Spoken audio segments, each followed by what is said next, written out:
अगर आपके mutual fund के नाम के पीछे रेगुलर प्लान लिखा है तो आपका आने वाले समय में लाखों रुपए का नुकसान होने वाला है। मेरे बोलने का मतलब यह है कि अगर आप म्यूचुअल फंड में इन्वेस्टमेंट या एसआईपी करते हो बैंक के जरिए या किसी ब्रोकर के जरिए, तो आने वाले समय में आपका लाखों का नुकसान होने वाला है। जी हाँ, अगर आप म्यूचुअल फंड में एसआईपी करते हो, इन्वेस्टमेंट करते हो बैंक के जरिए, किसी ब्रोकर के जरिए, तो ये वीडियो आपको पूरा देखना चाहिए, क्योंकि ये वीडियो देखने के बाद आपके लाखों रुपए बचने वाले हैं। मैं सीरियसली कोई मजाक नहीं कर रहा हूं। ये वीडियो में मैं अपनी कोई बेनिफिट की बात नहीं कर रहा हूं, केवल आपकी बेनिफिट की बात कर रहा हूं। वीडियो को पूरा देखो, समझो कि आखिर रेगुलर प्लान क्या होता है, डायरेक्ट प्लान क्या होता है, इसमें मेरा क्या बेनिफिट है, इसमें ब्रोकर का क्या बेनिफिट है, इसमें मेरा एक्स्ट्रा पैसा कितना जा रहा है, ये सारी बातें जानो। क्योंकि देखो, हाँ, जब भी इन्वेस्टमेंट की बात आती है ना म्यूचुअल फंड में, तो जनरली बहुत लोग बैंक के जरिए जाते हैं, बैंक के पास चले जाते हैं इन्वेस्टमेंट के लिए। वो क्या समझते हैं कि बैंक के एक भरोसा रहेगा, एक ट्रस्ट रहेगा, तो बैंक के जरिए जाएंगे, सीधा वहाँ पे किसी बोल देंगे भाई किसी भी म्यूचुअल फंड में पैसा लगा दो, और वहाँ पे एसआईपी करते हैं। कोई कोई क्या करता है, कोई शॉप देखता है जिसमें लिखा रहता है कि हम यहाँ पे इन्वेस्टमेंट कराते हैं, तो उस शॉप पे जाते हैं। जैसे कि एग्जांपल के लिए शेर खान हो गया, देखोगे कि उसके ब्रांचेस आपको हर सिटी में देखने के लिए मिलेगा, तो उसके पास चले जाएंगे, बोलेंगे कि मुझे इतना इसमें लमसम करना है, एसआईपी करना है, तो उसमें एसआईपी करते। पर उनको एक हिडन चार्ज नहीं पता रहता है कि अगर मैं बैंक के जरिए या किसी ब्रोकर के जरिए किसी म्यूचुअल फंड में इन्वेस्टमेंट कर रहा हूँ, तो मुझे एक हिडन चार्जेस पे करना पड़ता है, वो किसी को नहीं पता रहता है। और यही हिडन चार्जेस आपको पता है लॉन्ग टर्म में 5 से 6 सालों में ये लाख रुपए तक पहुंच जाता है। जी हाँ, लाख रुपए तक पहुंच जाता है। मैं सारा कैलकुलेशन आज इस वीडियो में बताऊंगा कि आप इतना इन्वेस्टमेंट करते हो इतने साल के लिए, अगर आप बैंक के जरिए करते हो या किसी ऐप के जरिए करते हो, तो कितना डिफरेंस देखने के लिए मिलेगा। सारी चीजें बताऊंगा, एकदम बच्चों की तरह समझाऊंगा, ठीक है। तो यहाँ पे वीडियो को हम स्टार्ट करते हैं और इन सारी चीजों को समझते हैं कि कैसे हमारा लाखों रुपया बच सकता है अगर हम अपना इन्वेस्टमेंट का तरीका बदल दे तो। अब देखो, पहले मैं थोड़ा समझा देता हूं कि डायरेक्ट प्लान क्या होता है और रेगुलर प्लान क्या होता है, क्योंकि यहाँ पे बहुत लोगों को ये भी नहीं पता रहेगा, ठीक है। अब जैसे यहाँ पे देखो, अगर आपका मान लो एग्जाम्पल के लिए मैंने एक म्यूचुअल फंड का नाम लिया, आपको स्क्रीन पर दिखता रहेगा। जैसे कि एक म्यूचुअल फंड है जिसका नाम है Motilal Oswal mid cap fund direct growth, मतलब ये डायरेक्ट प्लान है, ठीक है। और दूसरा है, यहाँ पे देखने के लिए मिलेगा कि Kotak mid cap fund regular growth, मतलब अगर आपके नाम के पीछे अगर रेगुलर ग्रोथ लिखा है तो 100% आपने म्यूचुअल फंड में इन्वेस्टमेंट बैंक के जरिए किया रहेगा, या किसी ब्रोकर को पकड़ा रहेगा, या किसी शॉप पे, जैसे मैंने अभी बताया आप शॉप पे गए रहोगे, ठीक है। तो अगर आपके म्यूचुअल फंड के नाम के पीछे रेगुलर प्लान लिखा है या रेगुलर ग्रोथ लिखा है, तो 101% आप किसी बैंक के जरिए ही इन्वेस्टमेंट करो, ठीक है। पर अगर आपके म्यूचुअल फंड के नाम के पीछे डायरेक्ट ग्रोथ लिखा है या डायरेक्ट प्लान लिखा है, तो 100% आप किसी ऐप से इन्वेस्टमेंट कर रहे हो, लाइक ज़ेरोदा हो गया, ग्रो हो गया, ठीक है, 15 पैसा हो गया, ये सारे जो ऐप हम यूज़ करते हैं। तो इतना तो लोगों को समझ में आएगा कि डायरेक्ट प्लान क्या है और रेगुलर प्लान क्या है। अब इसको थोड़ा और डीप समझते हैं हम, ठीक है। अब देखो, रेगुलर प्लान को अगर मुझे बताना हो थोड़ा और अच्छे से, तो मैं आपको समझाता हूँ। जब आप किसी भी एजेंट, ब्रोकर, किसी भी, ध्यान से सुनना, ये यहाँ से मेन वीडियो स्टार्ट होता है, इंपॉर्टेंट वीडियो ये जो मैं बना रहा हूँ, यहाँ से मेन स्टार्ट होता है। अब पहला रेगुलर प्लान को हम समझते हैं। जब भी आप किसी एजेंट, ब्रोकर, डिस्ट्रीब्यूटर या बैंक के माध्यम से म्यूचुअल फंड खरीदते हैं, तो उसे रेगुलर प्लान कहते हैं। यहाँ पे म्यूचुअल फंड कंपनी आपके निवेश में से हर एक छोटा सा हिस्सा कमीशन उस एजेंट को देता है। जब भी हम किसी एजेंट, ब्रोकर, डिस्ट्रीब्यूटर या बैंक के माध्यम से म्यूचुअल फंड खरीदते हैं, तो उसको क्या बोलते हैं, हम रेगुलर प्लान बोलते हैं। फिर उसके बाद नीचे लिखा है खर्चा, एक्सपेंस रेशियो। इसमें फीस ज़्यादा होती है क्योंकि इसमें एजेंट का कमीशन जुड़ा हुआ रहता है। रिटर्न, ज़्यादा फीस की वजह से इसका रिटर्न थोड़ा कम आता है। जैसे कि मैंने स्टार्टिंग में बोला, अगर आपके म्यूचुअल फंड के नाम के पीछे रेगुलर प्लान लिखा है तो आपका लाखों का नुकसान होने वाला है, ठीक है। वो ये सारी चीज़ें यहाँ पे आपको लिख के भी दिखाई जा रही है। उसके बाद डायरेक्ट प्लान अब समझते हैं। जब भी आप सीधे म्यूचुअल फंड कंपनी एएमसी के वेबसाइट या किसी ऐसे ऐप से जैसे कि ग्रो, ज़ेरोदा से खरीदते हैं, तो कमीशन नहीं लेता है, वो डायरेक्ट प्लान कहते हैं। इसमें कोई एजेंट नहीं होता, इसलिए कमीशन नहीं होता है। इसका एक्सपेंस रेशियो इसका खुद खर्च रेगुलर प्लान के मुकाबले काफ़ी कम होता है। रिटर्न्स की बात करें तो चूंकि कोई कमीशन नहीं कटता, इसलिए डायरेक्ट प्लान का मुनाफा रिटर्न्स हमेशा रेगुलर प्लान से ज़्यादा होता है। अब यहाँ पे आपको रेगुलर प्लान और डायरेक्ट प्लान आई होप समझ में आ गया रहेगा। म्यूचुअल फंड सेम ही रहता है। अब ऐसा नहीं कि Motilal Oswal mid cap direct fund अलग है और Motilal Oswal mid cap regular plan अलग है, नहीं, फंड एक ही है, फंड एक ही है, ठीक है, यहाँ पे मत कंफ्यूज होना। सपोज कि मैं रितेश हूँ, ठीक है, तो मैंने मोतीलाल ही पकड़ते, एक ही म्यूचुअल फंड को पकड़ते एग्जाम्पल के लिए। सपोज मैं रितेश हूँ, ठीक है, रितेश ए हूँ, रितेश 1 हूँ या ए पकड़ो 1 हूँ, ठीक है, तो मैंने डायरेक्ट प्लान में इन्वेस्टमेंट किया, तो मेरे म्यूचुअल फंड का नाम क्या रहेगा, Motilal Oswal mid cap fund direct plan, या डायरेक्ट ग्रोथ बोलो या डायरेक्ट प्लान बोलो, बात है कि, ठीक है। मैं रितेश 1 हूँ, अगर मैं किसी ज़ेरोदा ऐप से या किसी ग्रो ऐप से इन्वेस्टमेंट करता हूँ तो मेरे म्यूचुअल फंड का नाम क्या रहेगा, Motilal Oswal mid cap fund direct plan. अब मान लो रितेश बी है या रितेश 2 है, ठीक है, वो किसी बैंक के जरिए, किसी एजेंट के जरिए या किसी डिस्ट्रीब्यूटर के जरिए म्यूचुअल फंड में एसआईपी या इन्वेस्टमेंट करता है, तो उसके म्यूचुअल फंड का नाम क्या रहेगा, Motilal Oswal mid cap fund regular plan. उसका फंड मेरा फंड सेम है, पर उसके फंड के नाम के पीछे रेगुलर प्लान ऐड हो जाएगा और मेरे फंड के पीछे डायरेक्ट प्लान ऐड हो जाएगा। क्यों? क्योंकि मैं ऐप के जरिए कर रहा हूँ, डायरेक्ट एएमसी कंपनी के जरिए कर रहा हूँ, लाइक ज़ेरोदा या ग्रोस या उनके डायरेक्ट वेबसाइट से कर रहा हूँ, ठीक है। तो मेरे जो फंड दोनों का सेम ही है, रितेश 1 और 2 के फंड सेम ही है, पर उसके फंड के पीछे रेगुलर प्लान आ जाएगा क्योंकि वो बैंक के जरिए या एजेंट के जरिए कर रहा है, और मेरे फंड के पीछे डायरेक्ट प्लान आ जाएगा क्योंकि मैं ज़ेरोदा के जरिए कर रहा हूँ या ग्रो जैसे ऐप के जरिए कर रहा हूँ, ठीक है। तो आई होप यहाँ पे आप चीज़ें समझ गए रहोगे। अब यहाँ पे हम थोड़ा और अंतर देख सकते हो कि यहाँ पे लिखा है, मैंने एक अंतर भी बना के लाया हूँ कि रेगुलर प्लान में एजेंट या बैंक बीच में शामिल रहता है, डायरेक्ट प्लान में कोई नहीं, सीधा कंपनी से, ठीक है। रेगुलर प्लान में कमीशन देना पड़ता है और डायरेक्ट प्लान में नहीं देना पड़ता है, ठीक है। एक्सपेंस रेशियो, रेगुलर प्लान में एक्सपेंस रेशियो 1.5% से 2% के बीच रहता है, और डायरेक्ट प्लान में एक्सपेंस रेशियो की बात करूँ तो 0.50 से लेके 1% रहता है। मुनाफा रिटर्न्स की बात करूँ तो रेगुलर प्लान में थोड़ा कम रिटर्न्स मिलता है और डायरेक्ट प्लान में ज़्यादा मिलता है, ठीक है, रिटर्न्स। अब कैसे मिलता है ज़्यादा, मैं आपको समझाने की कोशिश करता हूँ। अब देखो, आपको अगर थोड़ा डायरेक्ट प्लान और रेगुलर प्लान का एक्सपेंस रेशियो देखना है तो मैं वो भी दिखा देता हूँ। जैसे कि एग्जांपल के लिए Motilal Oswal mid cap direct plan का अगर मैं एक्सपेंस रेशियो की बात करूँ तो वो है 0.74%। कितना है? 0.74%। Motilal Oswal mid cap direct plan की अगर मैं एक्सपेंस रेशियो की बात करूँ, करंट डेट की अगर बात करूँ तो वो चल रहा है 0.74%। और वहीं पे अगर मैं Motilal Oswal mid cap regular plan के एक्सपेंस रेशियो की बात करूं तो वो चल रहा है 1.55%। कितना? 1.55%। डिफरेंस कितना है? 0.81% का।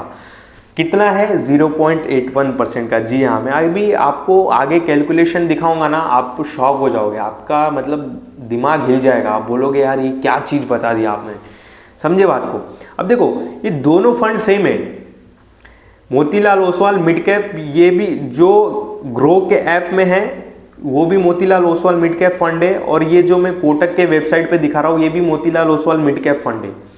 पर ये जबकि थर्ड पार्टी हो गया कोटक, तो यहाँ पे रेगुलर प्लान लिख के आ रहा है, और यहाँ पे डायरेक्ट हो गया तो इसके लिए यहाँ पे डायरेक्ट प्लान लिख के दिखा रहा है, ठीक है। दोनों फंड सेम है, सेम ही फंड है, एक ही फंड है, ठीक है, बस नाम अलग अलग है, पर एक्सपेंस रेशियो में चेंजेस है। देखो, डायरेक्ट प्लान जो है उसका एक्सपेंस रेशियो कितना है? 0.74%, और वहीं पे जो रेगुलर प्लान है उसका एक्सपेंस रेशियो कितना है? 1.55%। डिफरेंस कितना आ रहा है? 0.81% का। 0.81% का आ रहा है ना। अगर मैं देखूँ 0.74% माइनस 1.55, हाँ 0.81% का डिफरेंस आ रहा है एक्सपेंस रेशियो में। अब ये एक्सपेंस रेशियो आपको लॉन्ग टर्म में कितना घाटा दे सकता है, ठीक है। अगर मान लो कोई बंदा अगर बैंक से इन्वेस्टमेंट कर रहा है, कोई बंदा ऐप से कर रहा है, तो कितना डिफरेंस आता है अब मैं आपको दिखाता हूँ। ये एक्सपेंस रेशियो कितना डिफरेंस होता है। अब देखो, मैंने एक हिसाब किताब लगाया कि डिफरेंस कितना आ रहा है हमारा एक्सपेंस रेशियो का, 0.81%। 5 साल का तुलनात्मक चार्ट, मतलब 5 साल का हम एक कंपेयर करते, ठीक है। मान लो कि हमने 5 साल तक SIP किया 5,000 रुपये का हर महीने, और रिटर्न्स की बात करूँ तो एवरेज हमको 22% का रिटर्न मिल रहा है, ठीक है। रेगुलर प्लान में भी 22% का मिल रहा है और डायरेक्ट प्लान में भी 22% का मिल रहा है। 5 साल के लिए हम 5,000 का SIP कर रहे हैं। रेट ऑफ इंटरेस्ट कितना हमको मिल रहा है, 22% के आसपास एवरेज, ठीक है, CAGR के हिसाब से, सालाना में बात करो तो 5,000 हम इन्वेस्टमेंट करते तो हमारा कुल निवेश कितना हो जाएगा 5 साल के लिए 3 लाख रुपए का, ठीक है।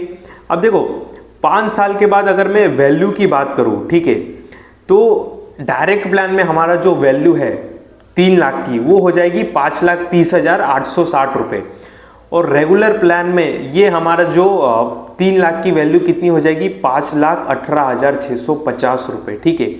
मतलब हमको बेनिफिट कितना हुआ डायरेक्ट प्लान में अगर इनडायरेक्टली देखें तो 2,30,860 का, और रेगुलर प्लान में कितना हो रहा है 2,18,650 का। डिफरेंस कितना आ रहा है 12,255 रुपये का। जी हाँ, हमारा 2 SIP का डिफरेंस आ रहा है, 2 SIP का, ऑलमोस्ट 2 SIP का, क्योंकि हम 5,000 रुपये हर महीने कर रहे हैं।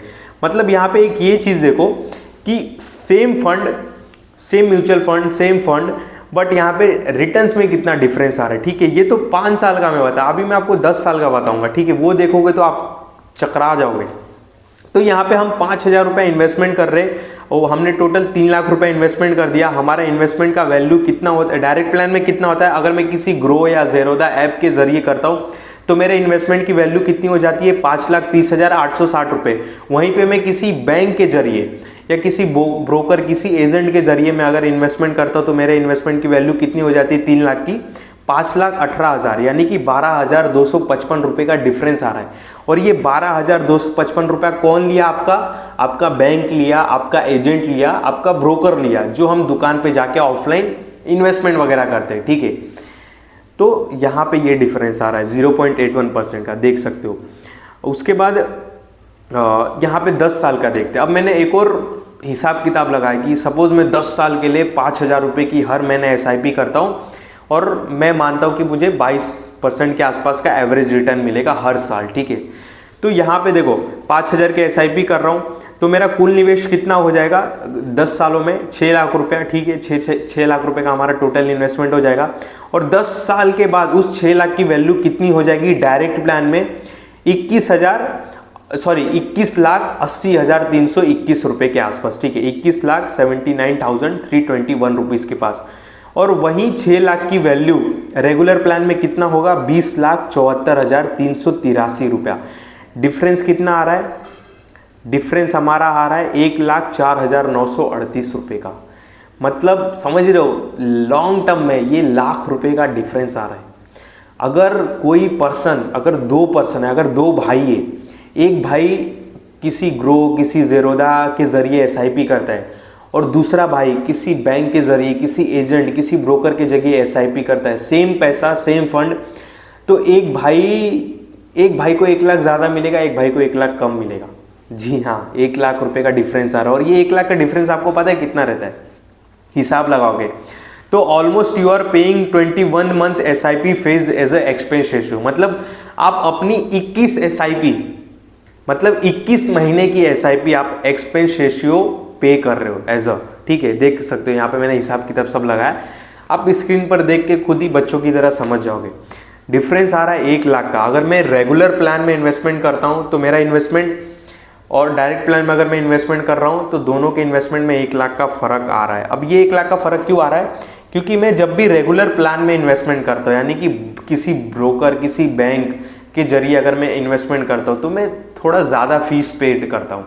और वहीं पे मैं डायरेक्ट अगर AMC कंपनी से म्यूचुअल फंड बाय करता हूँ या किसी ग्रो या ज़ेरोधा जैसे ऐप से मैं म्यूचुअल फंड बाय करता हूँ तो ये मेरा एक्सपेंस रेशियो कम हो जाता है, ठीक है। और यही डिफरेंस लॉन्ग टर्म में लाख रुपए का हो जाता है। और हम सबको पता है म्यूचुअल फंड में जब भी इन्वेस्टमेंट करते लॉन्ग टर्म के लिए ही करते हैं, 8 साल 9 साल 10 साल। इसके लिए मैंने एक 5 साल का भी दिखा दिया और 10 साल का भी दिखा। 5 साल में तो ठीक है 12,000 का डिफरेंस, तो भी 2 SIP है हमारी, 2 वैल्यू है भाई 12,000 की, वो 2 SIP हमारी हो जाती है, ठीक है। और यहाँ पे अगर मैं 10 साल का देखूँ तो मेरा 21 SIP होता है, 21 SIP, समझते हो, 21 मंथ की SIP। मतलब ऑलमोस्ट 2 साल की SIP मेरा एज अ फीस जा रहा है ब्रोकर को, एजेंट को, बैंक को। आई होप आप सारी चीज़ें समझ गए रहोगे। तो भाई आप भी अपने म्यूचुअल फंड नाम के पीछे क्या जुड़ा हुआ है, क्या लिखा हुआ है, आपको देखने की भी ज़रूरत नहीं। अगर आपको तो खुद ही पता रहेगा कि मैं बैंक के ज़रिए कर रहा हूँ या किसी ऐप के ज़रिए कर रहा हूँ, ठीक है।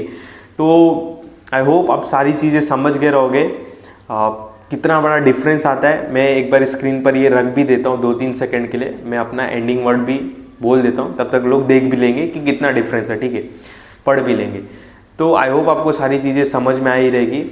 बाकी कुछ भी कन्फ्यूज़न हो आप कमेंट करके पूछ सकते हो। समराइज़ कर देता हूँ, आज वीडियो में हमने ये देखा कि मैं रेगुलर प्लान में अगर इन्वेस्टमेंट करता हूँ तो मुझे ज़्यादा एक्सपेंस रेशियो देना पड़ता है, और यही ज़्यादा एक्सपेंस रेशियो लॉन्ग टर्म में लाख रुपए का डिफरेंस हो जाता है। और अगर मैं डायरेक्ट प्लान में इन्वेस्टमेंट करता हूँ तो मेरा एक्सपेंस रेशियो कम रहता है, तो मुझे रिटर्न्स भी ज़्यादा मिलते हैं। डायरेक्ट प्लान मतलब क्या कि हम किसी ऐप वैप के ज़रिए इन्वेस्टमेंट कर रहे हैं या सीधा ही AMC कंपनी से इन्वेस्टमेंट कर रहे हैं। और रेगुलर प्लान मतलब क्या, किसी बैंक, किसी ब्रोकर, किसी एजेंट द्वारा हम इन्वेस्टमेंट या SIP कर रहे हैं, ठीक है। बाकी रेगुलर प्लान, डायरेक्ट प्लान, ये जो दोनों म्यूचुअल फंड सेम ही होते हैं, बट नाम पीछे अलग अलग जुड़ जाते हैं, ठीक है। अगर वो बैंक के जरिए इन्वेस्टमेंट करने लगे तो उसके पीछे रेगुलर प्लान ऐड हो जाएगा, और वही म्यूचुअल फंड में अगर हम किसी ऐप या किसी ऐप के जरिए इन्वेस्टमेंट करने लगे तो उसके नाम के पीछे डायरेक्ट प्लान ऐड हो जाएगा। सिंपल सी बात, ठीक है। बाकी ये वीडियो यहाँ पे एंड करते हैं। कुछ भी पूछना हो पूछ सकते हो बिना कोई कन्फ्यूज़न, ठीक है। बाकी ध्यान देना, मेरे इस वीडियो में आपका किसी भी तरह का, आपको मैं किसी भी तरह का बाय सेल का कॉल नहीं दे रहा हूँ। जो भी आपने म्यूचुअल फंड का नाम देखा केवल समझाने के लिए बताया। आई होप आप सारी चीज़ें समझ गए रहोगे। बाकी मेरे इस वीडियो में आपको किसी भी तरह का बाय सेल का कॉल नहीं है कि आप जाके इस म्यूचुअल फंड में इन्वेस्टमेंट करो, उस म्यूचुअल फंड में, बिल्कुल भी नहीं। आपकी मर्जी है, आपको जहाँ पे करना है कर सकते हो। पर हाँ, हमारा काम है बताना कि कहाँ पे आपको बेनिफिट ज़्यादा है, ठीक है। जो भी म्यूचुअल फंड का नाम देखा केवल एग्जाम्पल के लिए बताया। बाकी मेरे इस वीडियो में आपको किसी भी तरह का बाय सेल का टिप नहीं है। इस बात का आप बहुत बहुत ध्यान देना।